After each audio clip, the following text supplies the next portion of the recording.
Hello everyone, welcome back to study central. तो चलिए इस वीडियो में डिस्कस करते हैं 12th 5 ईयर प्लान का चैप्टर का लास्ट टॉपिक, वो है priorities of 12th 5 year plan.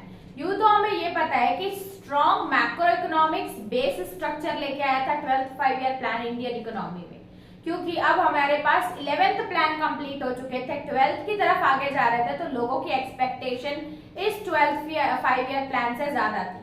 तो वैसे तो देखा जाए इसने बहुत सारे कंट्रीब्यूशन किए हैं इंडियन इकोनॉमी को डेवलप करने के लिए। 12th 5 ईयर प्लान में बहुत सी ऐसी बातें थी, बहुत सी चैलेंजेस थे जो फेस करना था, क्योंकि अभी हमारी इकोनॉमी डाइवर्स रिक्वायरमेंट मांग रही थी। तो इसीलिए कुछ सेक्टर्स थे जो बहुत ज्यादा उस पर ध्यान दिया गया था, वो सेक्टर हम लोग डिस्कस करेंगे। इसीलिए दिया है priorities of 12th 5 year plan कि 12th 5 ईयर प्लान में कौन से ऐसे सेक्टर्स थे या कौन से ऐसे सेक्शन थे जिसमें ज्यादा ध्यान दिया गया था। तो सबसे पहले बात करते हैं हम लोग एजुकेशन में। अब इतने साल हो गए थे हम लोगों को 5 ईयर प्लान लेके आते, और पहली बात तो ये है कि जैसे जैसे ईयर्स कंप्लीट होते हैं ग्रोथ होते जाती है। जैसे आप न्यू एरा में जाते हैं तो अब रिक्वायरमेंट अलग हो जाती है कि हम लोग एजुकेशन पर्सपेक्टिव से कैसे सोसाइटी को देखते हैं। तो एजुकेशन में बहुत ज्यादा डेवलपमेंट की जा रही थी। अलग अलग सेक्शन के लोग जिसमें एजुकेशन उनको नेसेसरी नहीं, यानी कि वहां पे एजुकेशन को इम्पोर्टेंस नहीं दी जा रही थी, उनको भी एजुकेशन सेक्टर में एनरोल किया जा रहा था। राइट टू एजुकेशन एक्ट को ज्यादा फोकस किया जा रहा था। इसके साथ साथ बहुत सारी गवर्नमेंट स्कीम लेके आई थी जिसमें जो मिडिल क्लास लोग हैं, लोअर मिडिल क्लास लोग हैं या poor section of the society है, उनको बेनिफिट मिल रहा था। प्लस कंपलसरी एजुकेशन हो गई थी 1 से लेके 14 साल के बच्चे के लिए।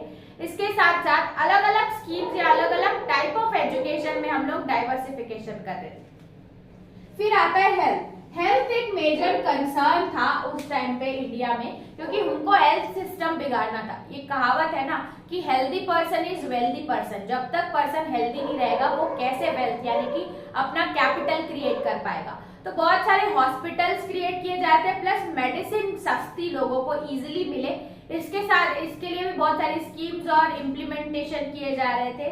प्लस डॉक्टर्स या एजुकेशन सिस्टम को स्ट्रॉन्ग किया जा रहा था, और हॉस्पिटल का सेटअप रूरल एरियाज में ज्यादा ध्यान दिया जा रहा था, और फ्री हेल्थ कैंप्स या फ्री हेल्थ चेकअप भी चलाए जा रहे थे ताकि हेल्थ सिस्टम अच्छा रहे। फिर नेक्स्ट था वो एग्रीकल्चर। एग्रीकल्चर की जो ग्रोथ थी, अभी जब मैं 11th 5 ईयर प्लान की बताऊं तो 4% थी, लेकिन हम लोग 12th 5 ईयर प्लान में एग्रीकल्चर में ग्रोथ को लेके जाना चाहते थे 4 से 9%, यानी कि इतनी ग्रोथ करनी थी। बहुत सारे सेक्टर्स थे जहाँ पे एग्रीकल्चर में ध्यान दिया जा रहा था, जैसे कि अब हम लोग मैनुअल फर्टिलाइजर लोगों या फार्मर्स को इजीली अवेलेबल करा रहे थे, प्लस बैंकिंग सिस्टम जिससे फाइनेंस आसानी से मिल जाए रूरल एरियाज में, वो प्रोवाइड किया गया था। रूरल एरियाज में बैंक सिस्टम या बैंक एस्टैब्लिश हो रही थी। प्लस इसके साथ साथ बहुत सारी कोऑपरेटिव सोसाइटीज और मार्केट भी वहीं पे एस्टैब्लिश किया जा रहा था ताकि फार्मर्स इजीली अपने आउटपुट को बेच पाए।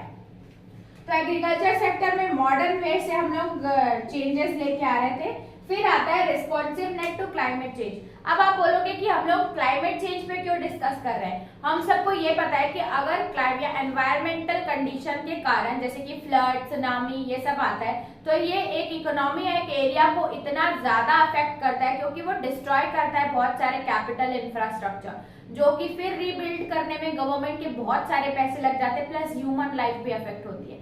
तो अब मॉनिटर किया जा रहा था कि जितने भी नेचुरल क्लाइमिटीज है उनको कंट्रोल किया जाए और हम लोग क्लाइमेट रेस्पॉन्सिव बने। समझ में आया? तो ये क्यों किया जा रहा था, ये प्रायोरिटी में बहुत इसीलिए था। फिर आता है वुमेन्स। अब इतने साल हो गए हम लोगों को, जैसे ही एजुकेशन सिस्टम इंक्रीज हुआ, टेक्नोलॉजी आई, ग्लोबलाइजेशन हुआ, तो लोगों की थिंकिंग पर्सपेक्टिव ब्रॉड हो गया, और वुमेन्स को जो अभी तक हम लोग डिस्क्रिमिनेट करते थे उनके लिए अब सोसाइटी का पर्सपेक्टिव चेंज करना था। बहुत सारे ऐसे सेक्शंस थे जहाँ पे जॉब सिर्फ मेल्स के लिए थी, वहाँ फीमेल्स को भी अलाउ किया गया। इलेक्शंस में एज वेल फीमेल्स को पार्टिसिपेट करने का ज्यादा परसेंटेज रखा। जॉब के एरिया में परसेंटेज उनके लिए फिक्स कर दिया गया था कि ये सीटें वुमेन्स के लिए है। एजुकेशन में भी लोगों को अवेयर किया जा रहा था कि क्यों वुमेन्स की यानी कि बोला जाए कि वुमेन एम्पावरमेंट उस टाइम पे चल रहा था, और वुमेन्स की हेल्थ को लेकर भी बहुत सारे ऐसे स्टेप्स या इनिशिएटिव लिए जा रहे थे कि उसकी हेल्थ अच्छे से मॉनिटर की जा सके।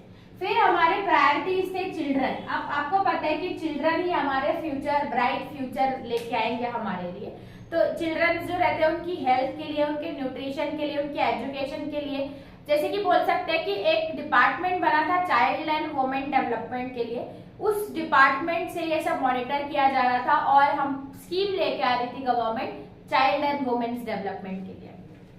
फिर लास्ट आता है हमारा एसटीज एंड एसटीज, यानी कि scheduled tribes and scheduled caste. अब बोला जाता है कि जब तक इंडिया को डेवलप करना है तो उसके जो रूरल एरियाज है या माउंटेन्स है, जो बैकवर्ड एरियाज है, उनको डेवलप करना पड़ेगा। तो शेड्यूल्ड ट्राइब्स और शेड्यूल्ड कास्ट हमारे पिछड़े वर्ग जो रहते हैं वो एनवायरमेंट या इकोनॉमी से थोड़े हटे रहते हैं, तो उनकी कास्ट को अपलिफ्ट करना, उनको सोसाइटी में स्टैंड दिलाना ही इम्पोर्टेंट रहता है ताकि वो लोग इक्वल फील कर पाए।